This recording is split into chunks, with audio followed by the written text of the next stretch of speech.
Hi, Andi here. I am a homeschooling mom to 5. My children are 10, 8, 6, 4, and 3. And today I am talking about last week's Homeschool Scopes challenge, which is what gifts you bring to homeschooling. Last week, Melanie, who started the Homeschool Scopes group, if you are not part of the group and you're a homeschooler, head over there. You can just type in homeschoolscopes.tv in your browser and it'll take you right to the Facebook group. It's a great group of girls. Hi. And really encouraging. So Melanie every week gives us a prompt to scope about. And last week it was what gifts you bring to homeschooling. And it was one of those that everyone just stopped and said, I don't know what I bring to homeschooling. And not a whole lot of us did the challenge. So I am doing it a week late, but I'm still here doing it. So it's kind of hard to talk about what you're good at. It's really easy to point out all the stuff that you're bad at. I think as a culture, we are really great at bringing ourselves down and not putting ourselves up and encouraging ourselves along with each other. So that's actually one of my, it's really sad. It's really hard to live in that kind of an environment where you're just constantly feeling like you're not enough, and really you are. So one of mine is encouraging other homeschoolers. I'm really good at sitting down one-on-one and talking through the struggles and talking through the things that you're having a hard time with, and just pointing out the great things that you are doing. I have several friends who come to me and with their struggles, with their problems, and we can sit and talk and we can figure it out, and I can find those bright spots where you're doing a great job, and I can give encouragement where you need to step it up and maybe change something or do something just with a new approach or a new perspective. So encouraging is definitely one thing that I am really great at one-on-one. I don't like to blanket encourage and just kind of throw something out and hope it encourages lots of people. I think for me personally, it doesn't come across the same way as when I'm doing it one-on-one. Another thing that I have a gift that God gave me is teaching. He gifted me with teaching, and it's been that way since I was young. When my brother was 18 months, I taught him I think my mom's on here. I think he was 18 months. I taught him all of his colors. She was going to teach him one color a week, and one afternoon I sat down and taught him all of his colors, and she was so frustrated because I took away all of that planning that she had done to teach him. So from a very early age, I've been a teacher. Just God has given me that gift to teach others. And I love to help other moms look at how their children learn. And so I'm 3.5 years older than him, so I was about 5, and I was teaching him all of his colors. So I love being a student of my children and knowing what kind of learners they are, and figuring out what kind of teaching style I need to have for each of them individually. So I like helping other moms figure that out too, to say, your child is really a kinesthetic learner. You need some more hands-on activities to really get to them and reach them and teach them where they're at.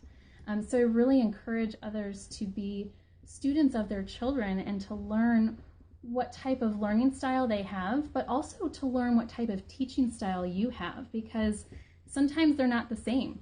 You may teach in a visual way and they are a kinesthetic learner, and you've got to find where those two can mesh. So there's different learning styles, but there's also, students of your kids. It's a great thing to be a student of your children. But to understand that the way you teach is even sometimes different than the way you learn. So just to understand that there's teaching styles and learning styles, and to find out, and it's not something that you really have to study for a long time, but there's a lot of different tests you can take online, just quick quizzes, to find out what kind of a learning style you have. You can answer those for your children too, what kind of learning style they have. And just to be able to take a step back and say, this is the kind of teacher I am, and this is the kind of learner my child is, and sometimes it means a different curriculum. Sometimes it just means approaching the topic differently. So just really being a student of your children and finding out what gets them going, what drives their passion for learning, and being able to implement that into your daily school day. The last thing that I'm really good at, I was talking with my husband earlier, and we don't really have a term for this. He was not happy with the words that I was saying, and I didn't know what he exactly was saying. Yes, other people's insights can really, really help you. Oh, thanks. No, Fraggle Rock all the way. I've been a huge fan of Fraggle Rock since I was really little, so I love the Fraggles. The last one, I am a leader, but I'm also a project manager. It was really hard to kind of put this into one term. So when my oldest, who's now 10, when she was pre-kindergarten age, 4, I met a friend at the library, and her daughter and my daughter are about the same age, and she kind of talked about wanting to be a homeschooler, wasn't really sure about it. So we kind of got talking, found out we lived around the block from each other, and I really encouraged her on her homeschooling journey in the beginning.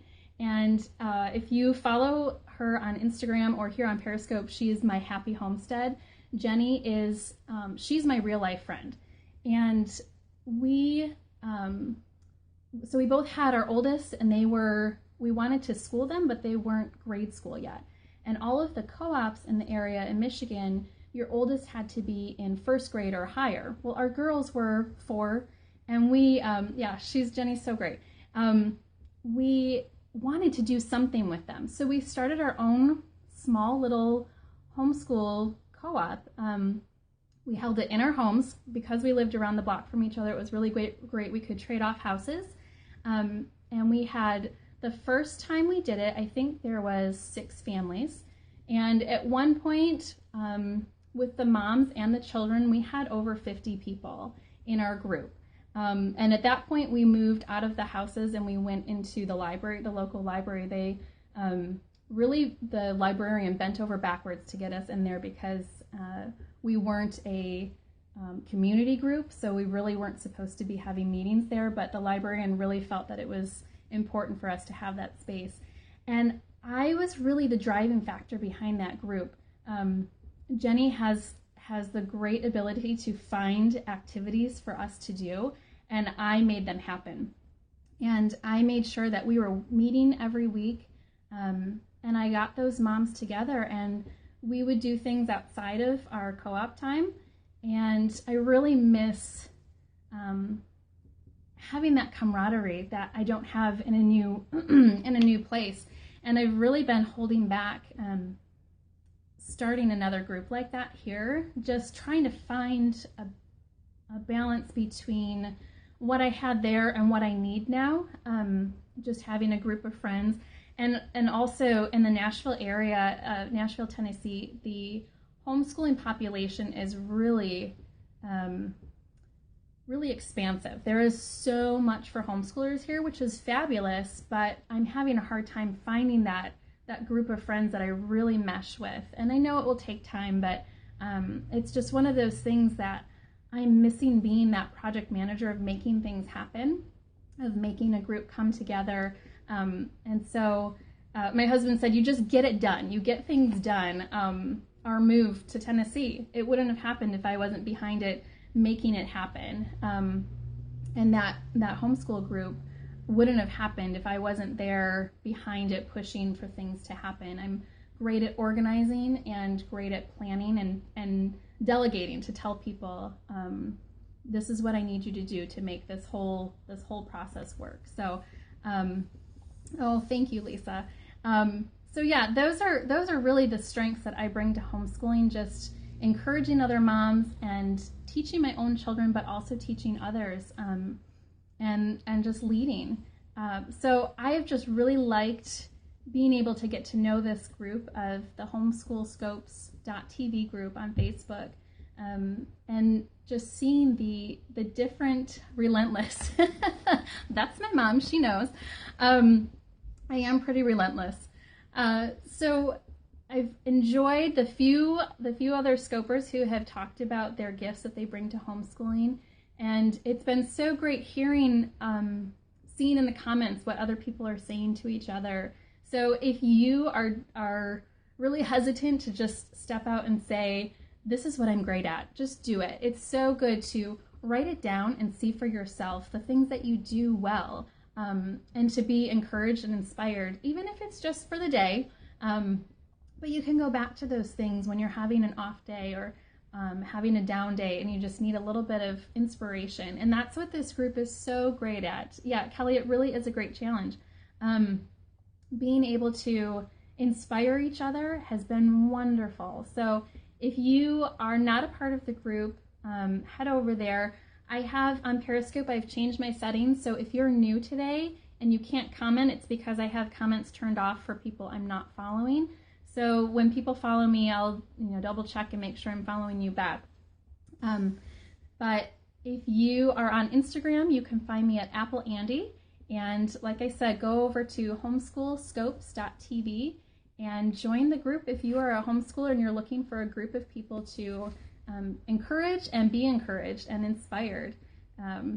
So it really is just a fabulous group of women just rallying together. Thank you so much. So tomorrow I'm going to be doing a scope with my children about the Clue Junior game that we use, that we love, that I went hunting, that my mom and I were both hunting independently for, and we finally found it. And so if you are into games, join us tomorrow and we will be doing that game. So thank you all so much for joining me. And yes, we love Clue. My husband and I, independently when we were younger, we loved Clue, and then we love Clue still. So Clue Junior is fun, but there's a lot of different versions of Clue Junior. So yeah, so we'll talk about the one that we have and why we like it. And if you, like I said, if you, yes, VCR Clue.